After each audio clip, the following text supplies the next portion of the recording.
Meu tio-avô, o Teodoro, jogou a pasta no chão e o churrasco virou um tribunal.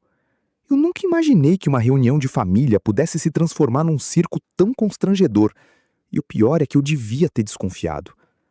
Mas deixa eu voltar pro começo, porque os detalhes importam para entender a bomba que explodiu. Era um domingo ensolarado, desses de calor rachando, e a gente estava na chácara da minha tia Cleusa. Tinha umas 20 pessoas, todo mundo comendo carne e rindo, até que o Teodoro, um velho rabugento que ninguém aguentava, chegou de surpresa. Ele sempre foi o tio rico da família, mas vivia na dele, nunca aparecia. Eu achei estranho, mas juro que não imaginei o que vinha. Ele sentou, comeu umas 2 linguiças e ficou só observando todo mundo. Foi aí que eu notei a primeira coisa esquisita. Ele não tirava os olhos da minha prima, a Camila.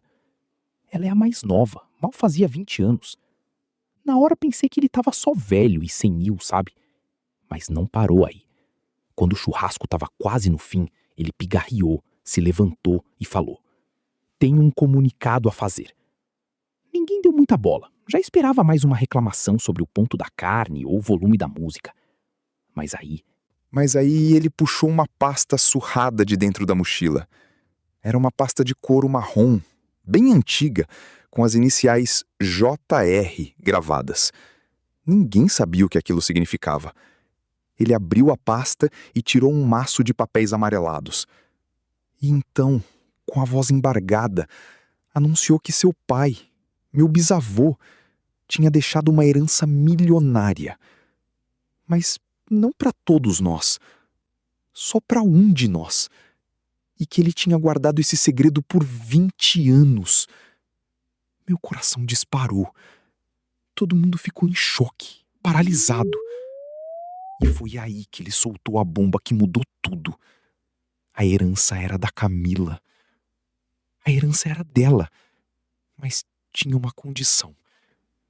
Uma carta do meu bisavô, que também tinha as iniciais JR, que o Teodoro leu em voz alta.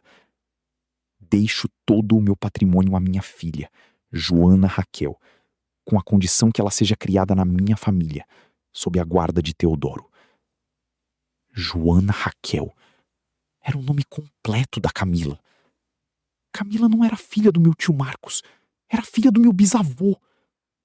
O Teodoro tinha criado ela como filha do irmão dele para esconder o segredo. Meu bisavô teve um caso. Teve uma filha ilegítima. E o Teodoro, para proteger a reputação da família, escondeu tudo. Ele estava protegendo a memória do pai dele, mas destruiu a vida de todo mundo. Era um segredo de família que ninguém imaginava. Meu tio Marcos, o pai da Camila, ficou branco, sem reação. Minha tia Cleusa, mãe dela, desabou em lágrimas. A Camila, coitada, nem sabia o que pensar. Hoje a família está dividida. Aquela pasta marrom com as iniciais de um segredo antigo desenterrou uma verdade que mudou o rumo de todos. Manda esse vídeo para aquela pessoa que adora uma fofoca de família.